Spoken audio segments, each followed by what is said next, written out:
भोक्या भोसले चुकलाय का तर चुकलायच. भोक्या भोसलेच्या असहाय्यतेचा, अगतिकतेचा, त्याचं भटका असण्याचा, त्यांच्या चोऱ्यामाऱ्या करणे किंवा किरकोळ गोष्टी करण्याचा गैरफायदा कोणी घेतला असेल तर तो सुरेश धस नावाच्या आमदाराने.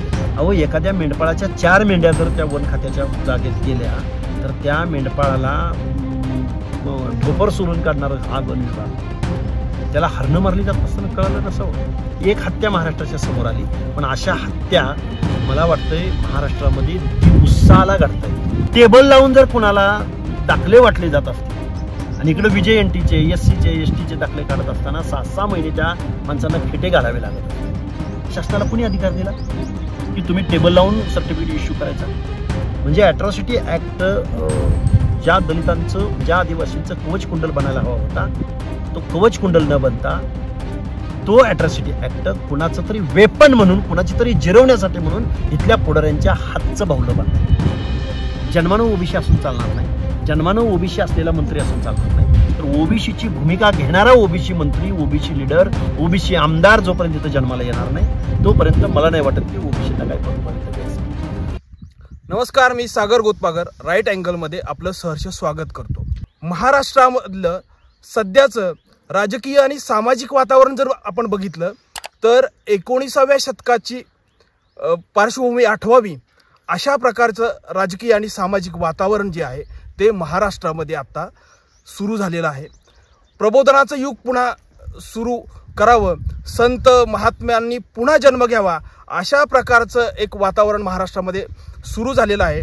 याच वातावरणावरती बोलण्यासाठी आज आपल्यासोबत ओबीसी नेते लक्ष्मण हाके सर आपल्यासोबत जोडले गेलेले आहेत. स्वागत आहे सर तुमचं राईट अँगलमध्ये. नमस्कार. महाराष्ट्रामध्ये जालन्याचं प्रकरण असेल, त्यानंतर बीडचं सरपंच हत्याकांड असेल, या प्रकरणांमध्ये माध्यमांमध्ये आपल्याला दिसतं की हिंसेचं जे काय ही हिंसा महाराष्ट्रामध्ये वाढलेली असल्याचं आपल्याला पाहायला मिळतंय. माध्यमांमध्ये हे दिसतंय की आत्ता म्हणजे महाराष्ट्र पूर्वी असा नव्हता आणि महाराष्ट्रामध्ये हिंसेचं जे वातावरण आहे ते आत्ता सुरू झालेलं आहे. याच्या अगोदरचा महाराष्ट्र काही वेगळा होता आणि आत्ताचा वेगळा आहे असं म्हणता येईल का?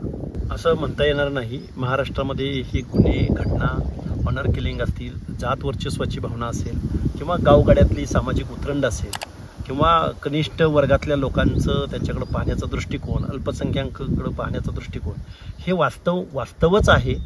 फरक एवढाच झाला की डिजिटल मीडियामध्ये काही गोष्टी ज्या या इलेक्ट्रॉनिक मीडियामध्ये किंवा इलेक्ट्रॉनिक वस्तूमध्ये या गोष्टी कैद झाल्या आणि त्या मीडियासमोर आल्या, मीडिया ट्रायल झाल्या म्हणून स्वर्गीय संतोष देशमुखांच्या हत्यारांना अटक करण्यापर्यंत किंवा कसं काय अवस्था झाली हे दाखवण्यामध्ये मीडियानं ज्यावेळी मनावर घेतलं त्यावेळी या महाराष्ट्रामध्ये एक हत्या महाराष्ट्राच्या समोर आली.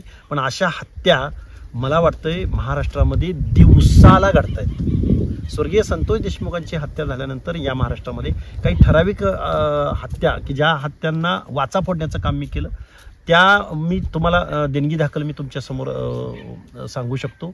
त्यामध्ये माऊली सोट आहे लातूरचा, जो ऑनर किलिंग 18 वर्षाचं पोरगं मारलं गेलं, त्याच्या आईवडिलांना मारलं गेलं, तो आरोपी त्याच्यावरती मीडियानं, सोशल वर्कर्सनी, लोकप्रतिनिधींनी त्याच्यामध्ये लक्ष घातलं नाही. कैलास बोराडे नावाचा एक महादेवाच्या मंदिरामध्ये गेलेला धनगर समाजाचा पोरगा, त्याच्यावरती ज्या पद्धतीनं अमानवीय पद्धतीनं माणुसकीला काळीमा फासणारी कृत्य की लोखंडी रॉड तप्त करून त्याला डागण्यात दिल्या गेल्या, त्याला जीवे मारण्याचा प्रयत्न केला, त्याच्या मध्ये तो रॉड खुपसण्याचा प्रयत्न केला, ती घटना असेल किंवा पुणे जिल्ह्यातल्या भोर तालुक्यामधल्या नवबौद्ध तरुण विक्रम गायकवाड जो UPSCची मेन्स परीक्षा देणार आहे, त्याची शरीरयष्टी बलदंड आहे, जो दिसायला नाक्षर आहे, सुंदर आहे आणि तो मुलगा त्या मुलाची हत्या झाली, त्याच्या गुप्तांगावरती 22 वार करण्यात आले, त्याची हत्या झाली. त्याचं कारण काय तर एका मराठा तरुणीबरोबर की जी PSI आहे, जी वेल एज्युकेटेड आहे, तिच्याबरोबर लग्न आणि त्या दोघांनी कोर्ट मॅरेज करणं आणि ते कोर्ट मॅरेजचं पत्र त्यांच्या घरी येणं आणि पुढच्या 2-4 दिवसामध्ये त्याची हत्या होणं. याच्याकडं या हत्यांना, या त्यांच्या वेदनांना, या भावनेला, या ऑनर किलिंगला महाराष्ट्रामध्ये ना व्हाईस मिळाला, ना मीडियानं दखल घेतली, ना सोशल वर्करनी पुढे येऊन त्याच्यावरती आवाज उठवला, ना लोकप्रतिनिधींनी या प्रश्नावरती आवाज उठवला. ज्या सुप्रिया सुळे, जे शरद पवार ज्या तत्परतेनं बीडला गेलं पाहिजे, त्यांचं स्वागत आहे. न्याय भेटला पाहिजे, जिथं अन्याय होतोय तिथं लोकप्रतिनिधींनी, पक्षप्रमुखांनी गेलं पाहिजे. त्याच सुप्रिया सुळेंना, त्याच रोहित पवारांना, त्याच शरद पवारांना, त्या भोर जिल्ह्यातल्या जिथून त्या नेतृत्व करतात तिथं जाऊन त्या नवबौद्ध तरुणाला न्याय द्यावासा वाटला नाही. त्याचबरोबर परभणीमध्ये आमचा सोमनाथ सूर्यवंशी, त्याच्या हत्येला त्याला ज्या आरोपींनी किंवा ज्यांच्यामुळे त्याला मृत्यू स्वीकारावा लागला त्या लोकांना माफ करा म्हणणारा सुरेश धस. म्हणजे इथले मग ठराविक लोकांच्याच दुःखांना वाचा आहे. मला या राजकीय मुद्द्याकडे यायचंच आहे, परंतु आता आपण बघतो की एखादी हिंसा झाली, एखाद्याला मारहाण झाली, एखादा खून झाला तर पोलीस मध्ये FIR दाखल होतो, पोलीस पथक तयार करतात आणि त्या आरोपीच्या मागावरती आत्ताच आपण बघितलं खोक्या भोसलेचा जो घर आहे ते पण त्याचं पाडण्यात आलं.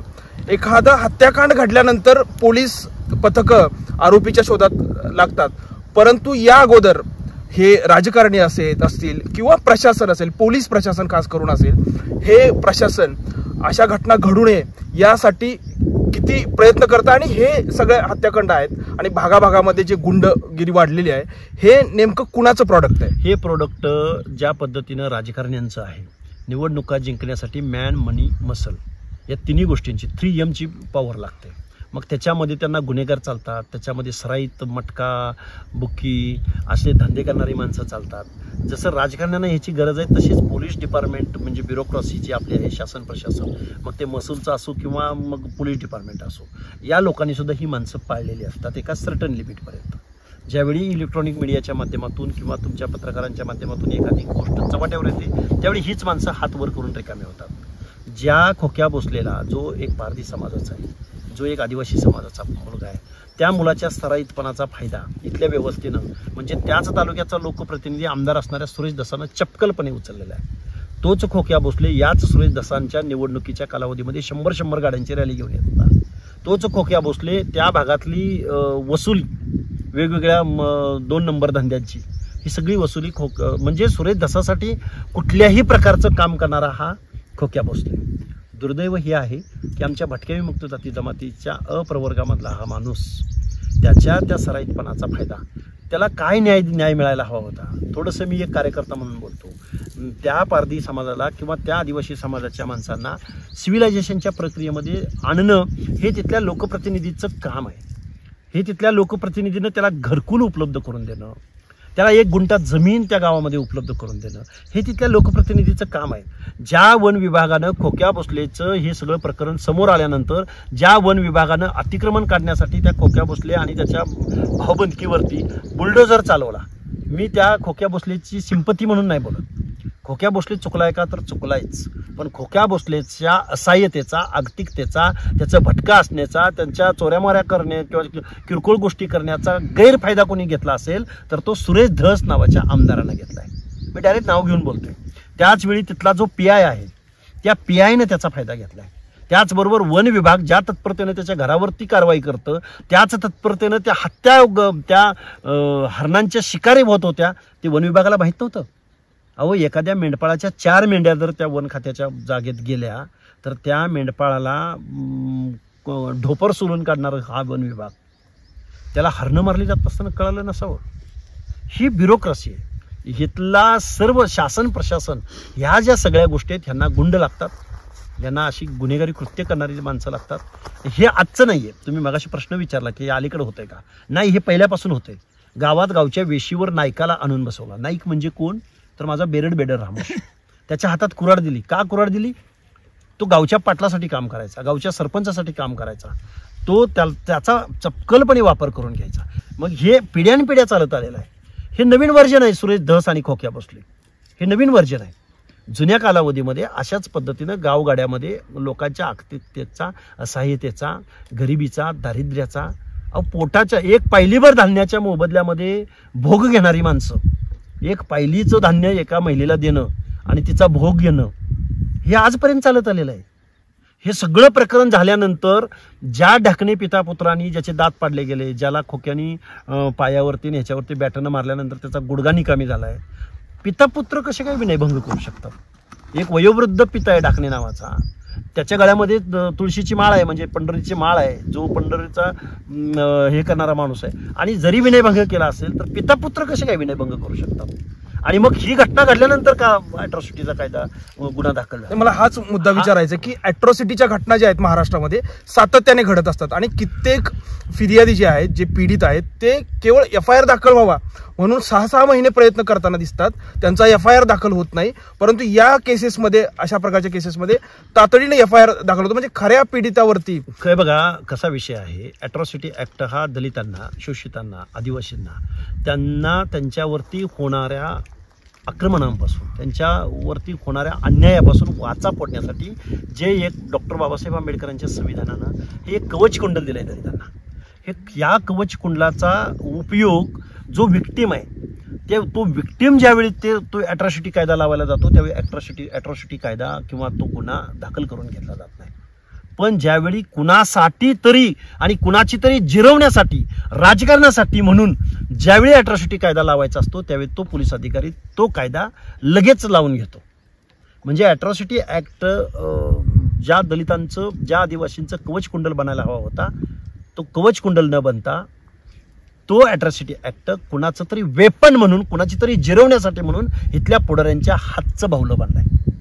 हे दुर्दैव आहे. मला सांगता येतं किती कोणत्या शब्दात सांगतोय मला कळत नाही ते. पण अॅट्रॉसिटी ऍक्ट विक्टीमसाठी पुढे यायला हवा होता.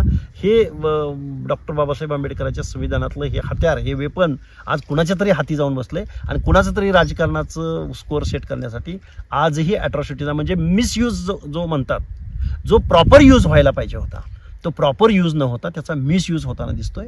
हे वास्तव आहे. मला पुन्हा पहिल्या मुद्द्याकडे यायचं आहे की राजकारणी आणि प्रशासन यांनी दोघांनी कोऑर्डिनेशन ठेवून समाजाच्या उत्थानासाठी काम करणं अपेक्षित असतं.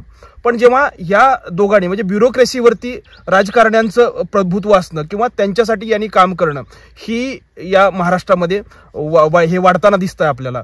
जसं की जर एखादा तलाठी असेल तर गावामध्ये तलाठी असेल तर त्याचं सज्जन लोकांच्या सोबतचं रिलेशन असायला पाहिजे. परंतु तलाट्याच्या गाड्या ज्या आहेत तर मुरुम तस्कर असेल, वाळू तस्कर असेल त्याच्या गावामध्ये लागतात. एखादा बीट हवालदार असेल तर त्याचं गावातल्या गुंडांशी संगनमत होत असतं.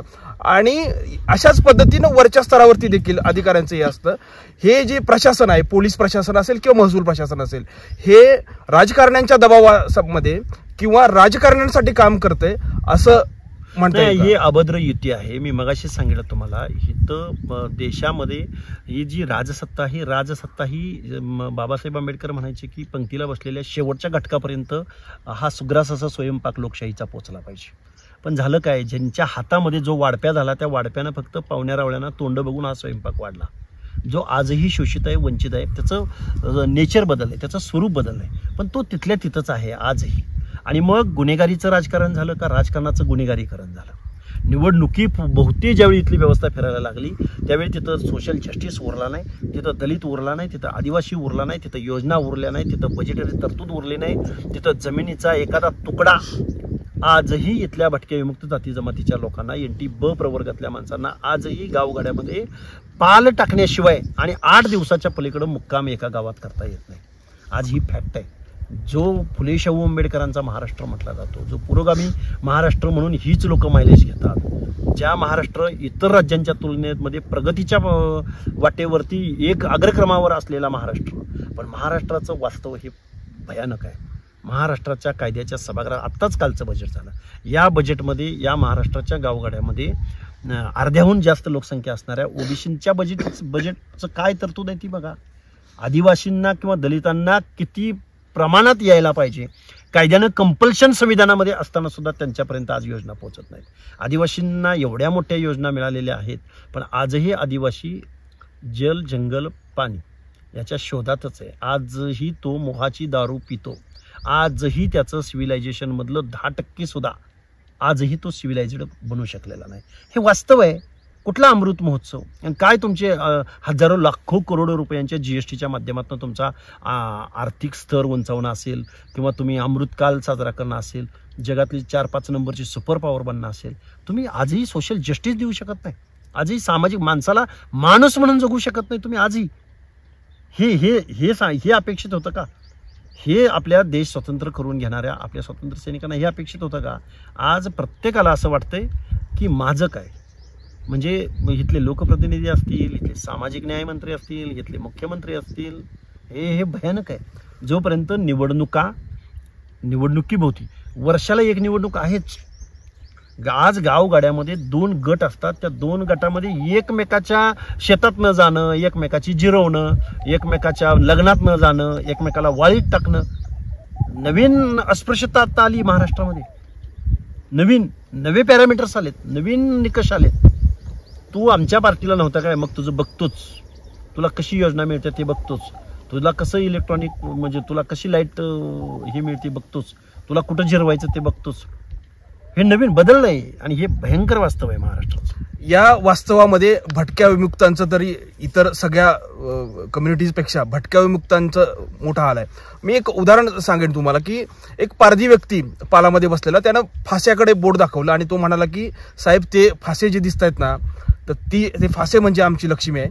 त्या फाश्याने पक्षी मारायचे आणि त्याचं कालवण बनवायचं आणि भीक मागून भाकऱ्या मागून आणायच्या आणि त्यानं मी माझी पोरं बाळ सांभाळली. कडक लक्ष्मीवाला जो होता तो पण तेच म्हणाला की समोर जो अंगावरती फटकारे मारून घेण्याचा चाबूक आहे आणि कडक लक्ष्मीचा मुखवटा यांनी आम्ही भीक मागितली आणि आमची पोरं बाळ सांभाळली. म्हणजे पारध्याचा जो माणूस आहे त्याला फाश्यानं जगवलं, कडक लक्ष्मीवाल्याला त्याच्या मुखवट्यानं आणि चाबकानं जगवलं. हे चाबूक आणि फासे त्या लोकांच्या विकासासाठी, त्यांच्या जगण्यासाठी त्यांच्या जितके कामी आले तितके हे जे लोककल्याणकारी राज्य आहे, जी व्यवस्था आहे, तितकी ही व्यवस्था त्यांच्या कामी आली. नाही आता हे बघा, तुम्ही हे भांडवल सांगितलं. मी एक आयोगावर काम केलेलं सदस्य आहे. मी ज्यावेळी अशा लोकांच्या घरी भेटी दिल्या त्यावेळी तेच मला बघायला भेटलं. मी टकारी समाजाच्या संदर्भात मी जे काही एक थोडंसं आम्ही त्यांना न्याय देण्याचा प्रयत्न करत होतो आयोगाचा सदस्य असताना, तर त्यांच्या घरी मला हेच भांडवल बघायला भेटलं. ज्या दिवशी त्या खोक्या भोसलेवर कारवाई होत होती त्यावेळी मीडियामध्ये बातम्या अशा आल्या की खोक्याच्या घरी सापडलं घबाड काय सापडलं तर त्या जाळ्या सापडल्या. म्हणजे तुम्ही त्या विजय एनटीचं आजही काय घबाड आहे तर ते जाळ आहे. मी खोक्या भोसलेबद्दल सिंपत्ती दाखवत नाही. खोक्या भोसलेवर ही वेळ आणली कुणी, त्या व्यवस्थेनं स्वतः निर्वस्त्र होणं होतं. त्याचे घबाड दाखवलं मीडियानं आणि मीडियामध्ये सुद्धा TRPच्या नादात आणि उथळ बातम्यांच्या नादामध्ये काय दाखवलं तुम्ही? घबाड काय पाहिजे? भयंकर आहे. म्हणजे या गोष्टींचं समर्थन करणं काय होतं पहिल्यांदा की एखाद्या टकारी समाजाच्या, भामटा समाजाच्या किंवा एखाद्या पारधी समाजाच्या किंवा रोहिले म्हणलं जात होतं आपल्या भागामध्ये त्या तिकडच्या स्थलांतरित लोकांना, त्यांचा क्रायटेरियाच हा आहे की हा कशा पद्धतीनं खिसा कापू शकतो, ह्याच्यावरती गुन्हे किती दाखल आहेत. जेवढे जास्तीत जास्त गुन्हे ज्याच्यावर दाखल असतील त्याला मुलगी दिली जायची. हे भांडवल आहे आणि आजही वास्तव आहे ते की या मुलाच्या अंगावरती एवढे गुन्हे आहेत म्हणजे माझी पोरगी उपाशी मरणार नाही. हे वास्तव आहे. ह्यांना कुणी आणायचं सिव्हिलायझेशनमध्ये? हे भयंकर आहे. आज फुले शाहू आंबेडकर आणि मानवतेचा दृष्टिकोन काय पडलंय हो या लोकांना आजकाल. खोक्या भोसलेच्या त्या घटनेनंतर एक शिकार हा मुद्दा जो आहे तो चर्चेत आलेला होता. तो जो हरणाचं मटण किंवा हरणं पकडण्याचे जे जाळं आहे याची चर्चा झालेली होती. पण मी जेव्हा सिव्हिलायझड लोक पण जेव्हा बघतो शहरामध्ये राहणारी, अगदी राजकीय नेते सुद्धा बघतो की त्यांना हरणाचं मटण खायचं असतं, चित्राचं मटण त्याला खायचं असतं. तर शिकार हा पहिल्यापासूनच कुठल्याही माणूस जरा पुढं गेला, मग तो कॉन्ट्रॅक्टर असो किंवा राजकीय प्रतिनिधी असो, अशा पद्धतीनं लोकांना, आता माझ्याही गावामध्ये एक रामोशी समाजातला एक आहेत काही लोक, ते शिकारीला निघतातच, पण त्यांना ती कुणाला तरी द्यायची असते, कुणाला तरी हे करायची असते. हे वास्तव आहे. आणि वन्यजीव, कायदा, कानून ह्या गोष्टी ज्यावेळी मीडियामध्ये येतात, एखादा पत्रकार ज्यावेळी एखादं प्रकरण धसास लावतो त्याच वेळी ते फक्त कागदावर उरलेले असतात. पण जे काही कायदा ब्रेक करण्याचं काय खूप खूप गोष्टी आहेत. आणि ग्रामीण भाग, शहरी भाग, त्याच्यामध्ये परत अंतर आहे. त्यामुळं ह्या लोकांची छंद आहे ती, आणि छंद जोपासण्यासाठी ते कुणाचाही बळी घेऊ शकतात, घेतात. आता बीडच्या पोलीस अधीक्षकांनी एक नवीन नियम आणला की पोलिसांची नेम प्लेट आहे त्याच्यामधनं आडनाव गायब करायचं आहे. आपण बघतो की आडनावातनं जात ओळखली जाते, यासाठी त्यांनी तो निर्णय घेतलेला आहे. या निर्णयाकडे तुम्ही कसं बघता? बाबा हे बघा काय होतं, इथं चातुर्वर्ण्य व्यवस्था होती, इथं अस्पृश्यता पाळली गेली. संविधानाच्या माध्यमातून किमान ही अस्पृश्यता जरी उरली, म्हणजे जरी आपल्याला समोरासमोर दिसत नसली, जी मनामध्ये अस्पृश्यता आहे ती आजही गेलेली नाही. काय सांगतोय परत एकदा बघा, नाव बदललं काय, नाव ठेवलं काय. अधिकारी कोणीही तिथं आला तर तो कुठल्या जातीचा आहे, कुणाचा पाहुणा आहे हे एक दिवस कापी आहे. एक दिवसात त्या माणसाची जात करणार आहे. त्यामुळं जोपर्यंत तुमच्या मनातनं एखाद्या कम्युनिटीबद्दल, एखाद्या जातीबद्दल तिरस्काराची भावना, दूषित पूर्वग्रह जोपर्यंत जाणार नाही तोपर्यंत अशा नेम प्लेट एवढं साधं सोपं नाही आहे हो. नेम प्लेट बदलल्यानं जर जातीयवाद थांबणार असेल तर त्या काय कावत नावाच्या अधिकाऱ्याला भारतरत्न पुरस्कार द्यायची शिफारस मी करेन. नेम प्लेट बदलल्यानं जर जातीवाद, महामानव डॉक्टर बाबासाहेब आंबेडकर म्हणायची जात नाही ती जाती अंताच्या लढाईसाठी कायद्यामध्ये, संविधानामध्ये सगळ्या गोष्टींची तरतूद त्यांनी करून ठेवली. पण आपल्या इथल्या व्यवस्थेतल्या लोकांनी जे राज्यकर्ते बनले त्या राज्यकर्त्यांनी या गोष्टींकडे साप दुर्लक्ष केलं. एक वेळ इंग्रजांचं राज्य बरं म्हणायची वेळ होती. इंग्रज सातासमुद्रापलीकडून आले, मानववंशशास्त्रज्ञ आणले त्यांनी, भाषाशास्त्रज्ञ आणले त्यांनी, ST एक वर्ग केला, SC एक वर्ग केला. ही लोक असं का वागतात, ही लोक असे गुन्हे का करतात, ही लोक अशा पद्धतीची राहणीमान, तुमचा वर्षानुवर्षाचा अभ्यास केला हो त्यांनी लिहिलं त्याच्यामध्ये. आजही या पुरोगामी महाराष्ट्रामध्ये एक चांगला मानववंशशास्त्रज्ञ भेटत नाही, चांगला समाजशास्त्रज्ञ भेटत नाही.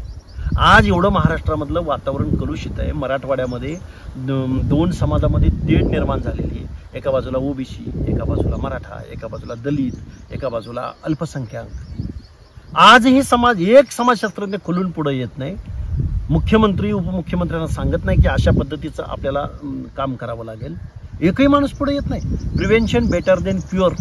एखादी घटना घडण्याच्या अगोदर पाऊस पडणार आहे आणि मग पावसाच्या पाण्याची विल्हेवाट कशी करायची, किंवा या वर्षी कुठल्या महिन्यात आणि कुठल्या तारखेला पाऊस येणार आहे याचं 2 वर्ष पुढचं नियोजन अमेरिकेच्या कृषी विभागाचं आहे. हे मी कृषी विभागाचं सांगतोय तुम्हाला. एखादी घटना घडू नये म्हणून आपल्या व्यवस्थेमध्ये आपण कशा पद्धतीनं जीवन जगलं पाहिजे, कशा पद्धतीनं प्रबोधन झालं पाहिजे, कशा पद्धतीनं सामाजिक प्रबोधनाचं काम करणाऱ्या माणसांना प्रमोशन भेटलं पाहिजे, याच्यावर कुणीही काम करायला तयार नाही. कुणीही जाती अंताच्या दृष्टिकोनातून काम करायला तयार नाही. जाती अंत होणार नाही अशा गोष्टीनं, उलट तीव्रता वाढेल. पण ह्याच्यामध्ये फॅक्ट एक अशी आहे, जर तुम्ही नेमप्लेट गायब केली तर मग अधिकाऱ्यांच्या मनामध्ये प्रचंड प्रमाणात जातीयवाद आहे. एखादा अधिकारी जर दलितांकडे पाहण्याचा त्याचा दृष्टिकोन, OBCंकडे पाहण्याचा दृष्टिकोन जर पूर्वग्रह दूषित असेल आणि तो जर एखाद्या प्रकरणामध्ये न्याय देत नसेल तर मग त्या दलिताने अॅट्रॉसिटी लावायची कोणाच्या विरोधामध्ये, का त्या अधिकाऱ्याची जात शोधत बसायचं. मग इथले कायदा कानून हे प्रभावीपणे अंमलबजावणी होईल का? नेमप्लेट काढल्यानं जर अधिकारी म्हणणार असेल चला माझी जात माहिती नाही, मी आता कसं पण वागेन, असं ही निगेटिव्ह पण पाऊल होऊ शकतो. रिझर्वेशन, जात कळणं, एखाद्या समाजाचा अधिकारी जर तहसीलदार म्हणून एखाद्या तालुक्याला आला असेल तर त्या अधिकाऱ्याच्या समाजाची माणसं जाऊन तिथं त्याला पुष्पगुच्छ देणं, आणि माझ्याही समाजातला एक अधिकारी तहसीलदार आहे, ही जी काही फिलिंग आहे त्या कम्युनिटीचं, ही अफर्मेटिव्ह ॲक्शन आहे. रिझर्वेशन पॉलिसी, रिप्रेझेंटेशनची पॉलिसी कशासाठी आली तर प्रत्येक समूहाचं रिप्रेझेंटेशन इथल्या व्यवस्थेमध्ये दिसलं पाहिजे. नेमप्लेट घालवून जर रिप्रेझेंटेशन दिसणार नसेल तर त्या माणसाने न्याय कुणाकडे मागायला जायचं. 10 अधिकारी आहेत एका जिल्ह्यामध्ये महसूलचे, त्या 10 अधिकाऱ्यामध्ये जर आमचे 2 अधिकारी असतील तर त्या माणसांकडे आम्हाला न्याय भेटेल. ही जी काय अफर्मेटिव्ह ॲक्शन आहे, हे अफर्मेटिव्ह ॲक्शन संपून जाईल ना, बिचारी चाचपडत राहतील. VJNT असतील किंवा OBC असतील किंवा दलित असतील किंवा मायनॉरिटी असतील, जर त्याची जातच कळणार नसेल तर तो त्या अधिकाऱ्याकडे जाऊन खुलून बोलणारच नाही ना. त्यामुळे हे एवढं बरोबरच आहे का की नेमप्लेट बदलल्याने इथला जातीवाद संपणार आहे हे? आणि त्या मुळात त्या SP ला किती अधिकार आहेत? गव्हर्नमेंटचं काय असं त्या बीड जिल्ह्याबद्दल GR निघालाय का? राज्यामध्ये GR निघालाय? हाऊसमध्ये त्याची काही चर्चा झाली का? कायदा बनला का? कायदा बनवण्याचा अधिकार त्या काय SP ला आहे का? SP चे किती अधिकार आहेत? त्यामुळं मला वाटतं हा फालतूपण आहे. हा यांना व्यवस्था, समाज व्यवस्था, समाजातलं वास्तव न कळल्याचं लक्षण आहे. हे चुकीचं आहे. महाराष्ट्रातल्या पोलीस व्यवस्थेमध्ये जात पाहिली जाते का? जातीनुसार न्याय दिला जातो का? हे काय याचं? नाही, जात तर पाहिलीच जाते. मीच सांगतो, माझंच उदाहरण सांगतो. मला Y दर्जाची सुरक्षा व्यवस्था आहे. मी कुठल्याही जिल्ह्यामध्ये गेलो की मला जो कॅनवाय येतो किंवा माझ्याबरोबर जे पोलीस अधिकारी येतात ते माझ्याच जातीचे येतात. माझ्या जातीचा नसेल तर OBC मधला येतो. हे वास्तव आहे ना. मला माझ्या कॅनवायमध्ये गाडी इतर अधिकाऱ्याची येतच नाही. हे काय लक्षण आहे? म्हणजे लक्ष्मण हाके एक ओबीसीचा किंवा विजय एनटीतला कार्यकर्ता, त्याला कॅनवाय द्यायला इतर अधिकारी देणार नाही असं बोलले का त्यांना कधी? तेव्हा जात वास्तव हे पोलीस डिपार्टमेंट असो किंवा अजून कुठला असो किंवा एज्युकेशन सिस्टीम असो, जात वास्तव कधीच संपणार नाही.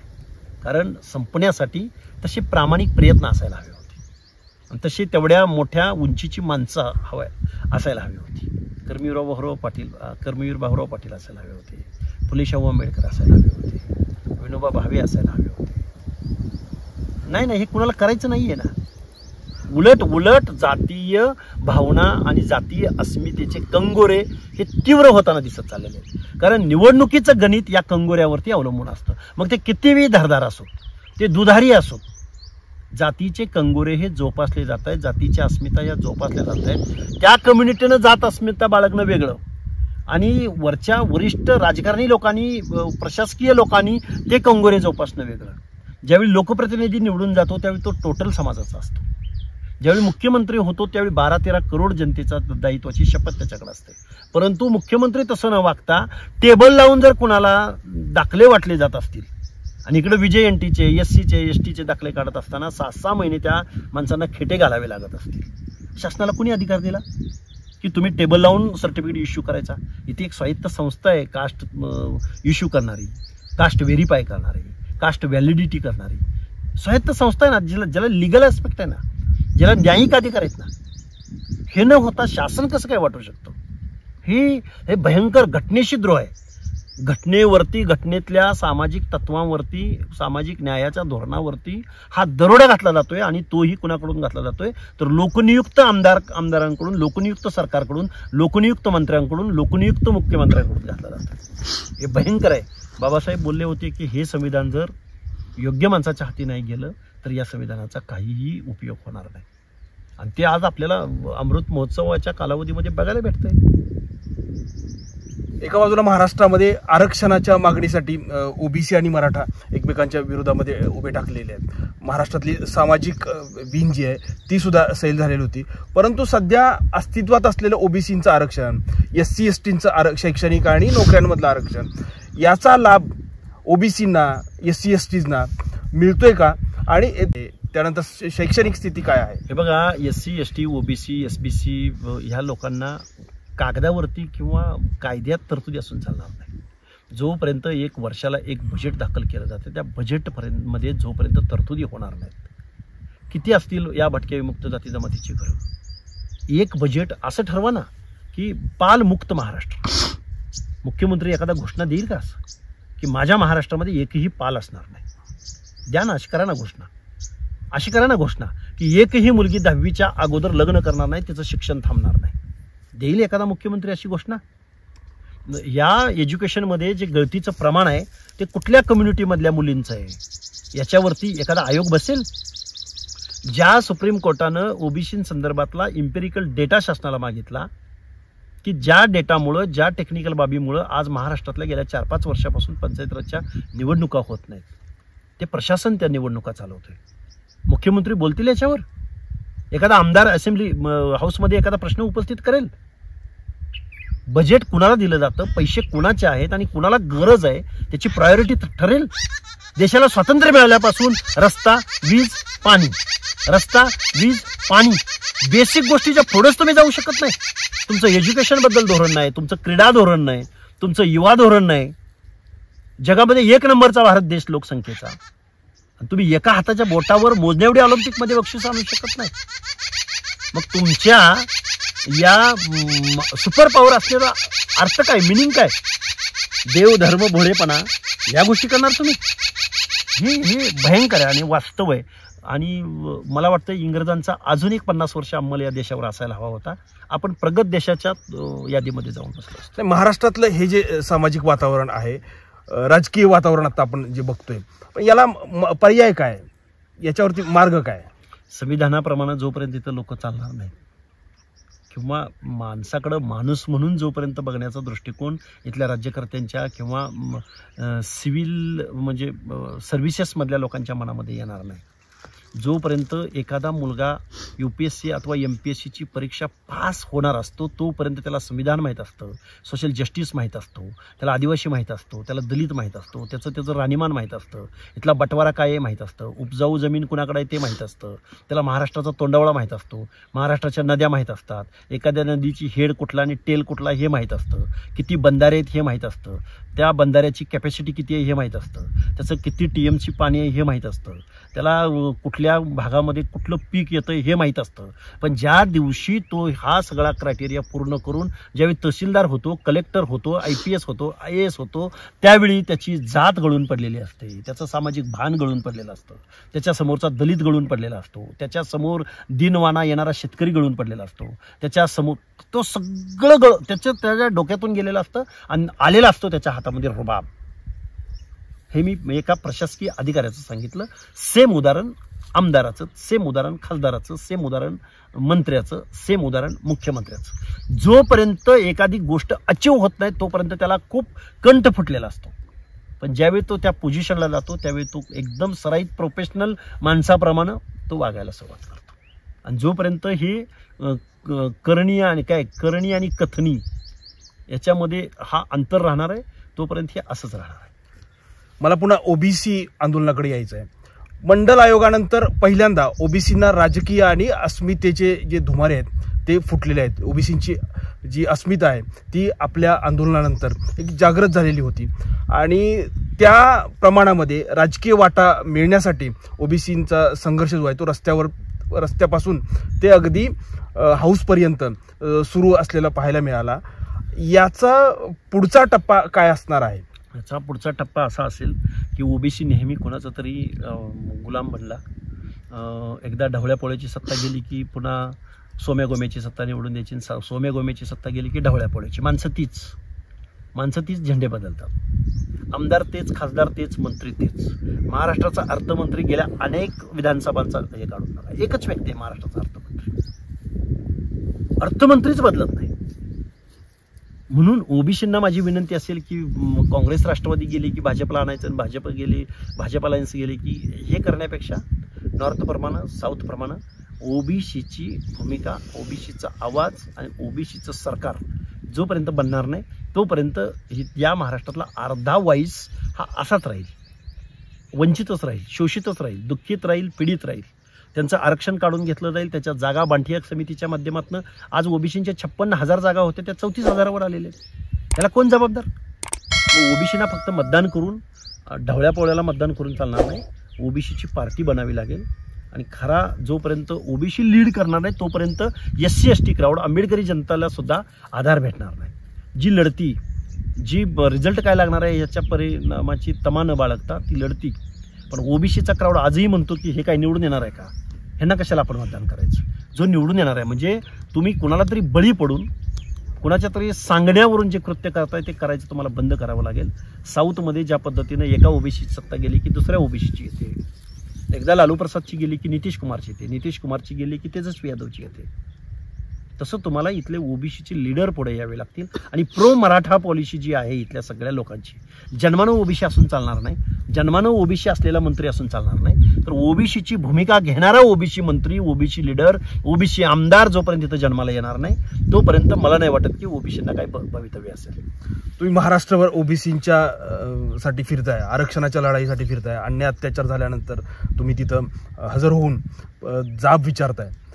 ही जी लढाई आहे, रस्त्यावरची लढाई, ही लढाई विधान परिषदेमध्ये जाऊन, हाऊसमध्ये जाऊन लढण्यासाठी तुम्ही इच्छुक आहात का? मी यासाठी विचारतोय, येऊ घातले पुढं विधान परिषदेच्या निवडणुका आहे आणि राज्यसभेच्या पण निवडणुका आहेत. लक्ष्मण हाके आजही जरी आमदार खासदार नसला तरी आजही आवाज उठवण्यामध्ये कुठेही कमी पडत नाही. हे मला पहिल्यांदा महाराष्ट्रातल्या लोकांना सांगायचं आहे. 288 आमदाराचं, प्रत्येक आमदाराचं एक कन्सिस्टन्सी असते आणि त्या कन्सिस्टन्सीच्या बाहेर त्याला कोणीही ओळखत नाही. तो आमदार जरूर, त्याचा रिस्पेक्ट आहे मला त्यांच्या त्या आमदार असण्याचा, त्या भागाचं प्रतिनिधित्व करण्याचा.